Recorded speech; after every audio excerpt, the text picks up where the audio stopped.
Hasta luego. A ver, vamos a hablar, entre otros temas, ¿no? Con César Litvin, tributarista. El siguiente tema que es una noticia que en algunos sectores indignó mucho, que es el perdón de la AFIP para una deuda de Máximo Kirchner, al cual le dio 96 cuotas para poder regularizar su situación, pagar. Creo que eran 2 millones de pesos en 96 cuotas. Y uno puede decir, bueno, pero si lo que se busca es que paguen. Está bien que la AFIP los incentive, les dé cuotas, paguen. Sí, pero después ejecutan algunos por 2 mangos con 50, que no son Máximo Kirchner, obviamente, ¿no? Entre otras cosas. César, buenas tardes, ¿cómo va? Buenas tardes, un gusto saludarte, Fernando. Gracias, igualmente, como siempre. César, a ver, ¿suele hacer esto la AFIP o Máximo tiene coronita? No, la realidad es que un sistema tributario con muy alta presión fiscal, lo que genera en situaciones de incertidumbre económica es que la única manera que tiene AFIP de recuperar los créditos a su favor es a través de una moratoria, y hay un promedio de una moratoria cada 2 años y medio. Ahora, desde un punto de vista legal, la moratoria es general para todos los contribuyentes. Desde un punto de vista, yo diría, ético, alguien que propone un impuesto a las grandes fortunas y que está dentro de este padrón de gente que va a pagar este impuesto, y un impuesto que además es de espalda a la Constitución y que tiene muchísimos cuestionamientos, porque no es la oportunidad ni es la fórmula como para tratar de generar más actividad económica. Me parece que ese es el punto cuestionable. Desde ese lugar sería cuestionable, no desde la legalidad, porque estos planes es para todo tipo de contribuyentes, no hay discriminación alguna. O sea, no es cuestionable legalmente este plan, pero sí desde la ética, no desde la moral. Digo, porque para que haya entrado en un plan es porque primero dejó de pagar. Sí, claro, el plan es, la moratoria significa morosidad. O sea, alguien que está en mora va a regularizar en condiciones ventajosas. Y esta es una temática muy importante a analizar, más allá de quién sea la persona que va a realizar el acogimiento a esta moratoria, que normalmente aquel contribuyente cumplidor, vamos a llamarlo de esta forma, se ve de alguna manera, yo digo, desmotivado ante planes de estas características que beneficia a aquellos que no pudieron pagar o no quisieron pagar. Porque esto beneficia con donaciones de sanciones, con reducción de intereses y con un amplio plan de pago. César, ¿se pagaron los diferentes tributos de AFIP durante la pandemia? ¿Hubo una desaceleración quizás en alguna estadística? Sí, hubo una baja de la recaudación porque básicamente la cuarentena extendida hacía que el choque de oferta y demanda haya producido una baja en la recaudación, porque muchas empresas y contribuyentes bajaron las persianas o se les bajó el ingreso. Entonces, obviamente, la recaudación en términos reales ha descendido durante toda la cuarentena. ¿Y el gobierno qué evalúa a partir de esa situación y en cuánto puede afectar también las arcas de AFIP eso? Bueno, ya ha afectado, de hecho, que la menor recaudación ha repercutido en la necesidad de financiamiento a través de la emisión monetaria. Sí. Lo que hay que mirar es hacia adelante ahora. Lo que es necesario es darle un respirador a los contribuyentes en lugar de asfixiarlos con más impuestos, y desde ese punto de vista hay que generar motivaciones para la inversión, porque cuando falta inversión se reduce el empleo y eso reduce consumo, actividad económica, aumenta la pobreza, aumentan los planes sociales y básicamente aumenta el gasto público. Entonces hay que hacer el camino inverso, motivar las inversiones, que es lo que post pandemia es lo que hace falta. Muchas empresas cerraron, muchas empresas quedaron sin masa muscular para poder reinsertarte nuevamente en la economía, y justamente el Estado, el apoyo que puede dar es no saturar de impuestos, sino todo lo contrario, bajar esa presión, bajar esa carga y ir hacia una motivación al empleo. Ahora, César, desde que tengo uso de razón, que pregunto lo mismo y siempre se responde lo mismo, desde tu sector, ¿no? Los especialistas tributaristas. Hay que dejar de meter tanta presión impositiva y beneficiar un poco al contribuyente para lograr inversiones.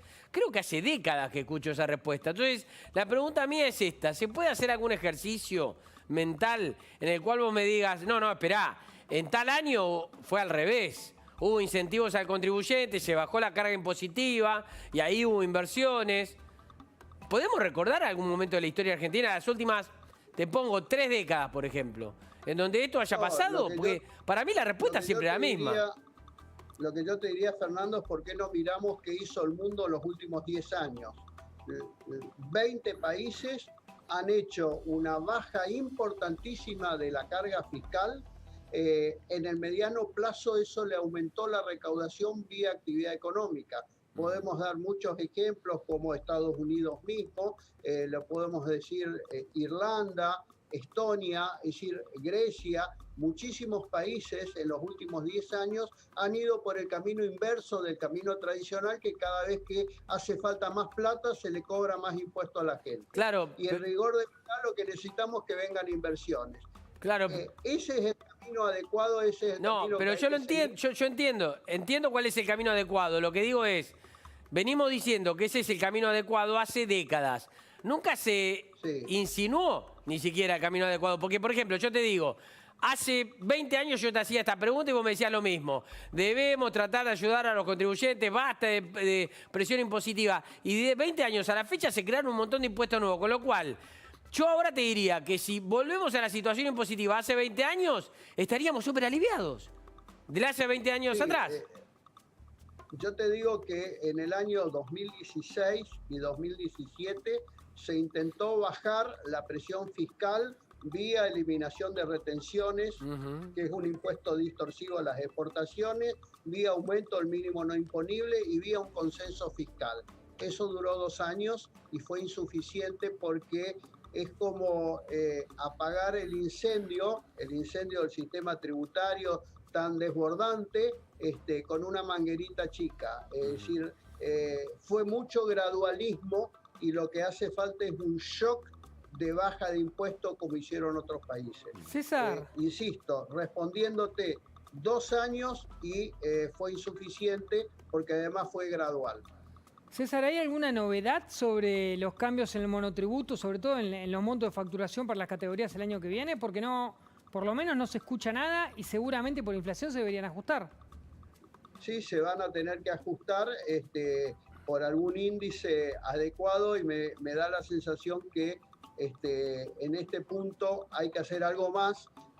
Aquellos que están en la frontera, donde ya en cualquier momento dejan de ser monotributistas, pasando a ser responsables del impuesto a las ganancias, van a ir camino a un abismo. O sea, es mucha la diferencia entre el salto del monotributista al que paga ganancias. Ahí hay que hacer un puente de transición para que permita de alguna manera evitar lo que se llama enanismo fiscal, que significa que aquellos que ya no son monotributistas bajen su nivel de ingresos para seguir privilegiados con este sistema monotributo. Pero respondiendo concretamente, la inflación distorsiona todos los valores y ahí es donde el gobierno tiene que estar atento y los legisladores tienen que salir a ofrecer soluciones en este tipo de situaciones. César, ¿me equivoco yo o en alguno de los últimos años no se actualizaron las tablas, sobre todo en el último mandato de Cristina Kirchner? Bueno, las actualizaciones de las tablas de ganancias para los trabajadores hasta el año 2016 eran discrecionales. Cada vez que había un reclamo, un paro, una huelga o algo, recién ahí se evaluaba la posibilidad de actualización.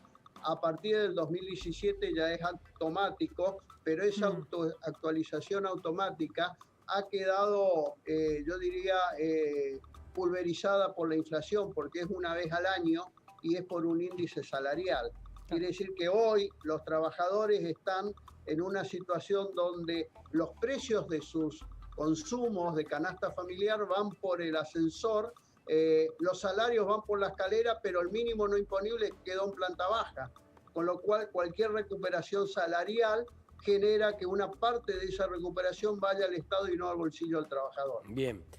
Está María Amalia, nuestra compañera, que creo que tiene una pregunta. María Amalia. Gracias, Fer. César, ¿cómo le va? Mucho gusto.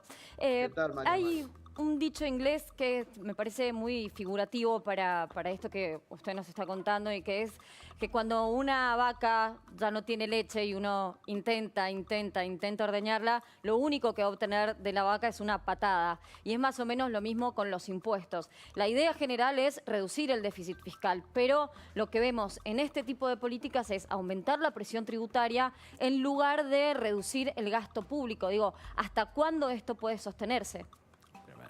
Bueno, justamente hay una teoría que es lo que se denominó la curva de Laffer, donde ante aumento desproporcionado de impuestos, lejos de aumentar la recaudación, baja la recaudación, que es lo que creo que está pasando y es el peligro de lo que puede pasar. Y en sentido inverso, una baja de la presión fiscal en el mediano plazo genera más recaudación. El ejemplo es buenísimo porque en rigor de verdad, en lugar de sacarle toda la leche a la vaca hasta matarla, lo que hay que hacer es fortalecer a la vaca para que siga dando más leche. Muchas gracias. Bien, perfecto. César, gracias por el contacto. Un gusto hablar con ustedes, como Chao. siempre. Gracias por la participación. En Casa de Gobierno está Nacho, nuestro compañero. Se están definiendo algunas cosas que tienen que ver con el plan de vacunación, ¿no? ¿Cómo será el plan de vacunación? O por lo menos, ¿cómo empieza a definirse? Nacho Damonte, ¿cómo te va?